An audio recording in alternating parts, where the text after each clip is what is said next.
చూసారా మా పెదనాన్న వాళ్ళ ఇంట్లో కొబ్బరి చెట్టు ఇది, అలాగే జాన్ చెట్టు ఇది, మామిడి చెట్టు జాన్ చెట్టు రెండు కలిపేశారు వీళ్ళు, తెలివి కల్లోళ్ళు.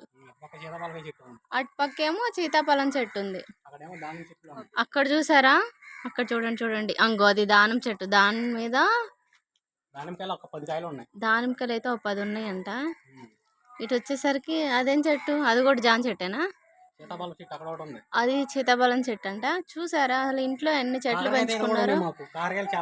ఇంకా కాకరకాయ తీగలు కూడా ఉన్నాయంట వీళ్ళకి. చూసారా, ఇంక వీళ్ళు ఏం కొనుక్కోనక్కర్లేదండి, అన్ని కోసుకొని తింటాం, వండుకొని తింటాం. ఫ్రూట్స్ అయితే ఏదైనా కానీ. మా అన్నయ్యలు చూసారా, మా అన్నయ్య సంపాదన మామూలుగా లేదు. ఇంట్లోనే అన్నీ వేసుకొని రూపాయి కూడా ఖర్చు పెట్టకుండా గవర్నమెంట్కి వెళ్లకుండా ఆదా చేస్తున్నారు. ఇక్కడ మనీ ప్లాంట్ వేసారంట, డబ్బులు వస్తాయని చెట్టుకి. మా అన్నయ్య కామెడీ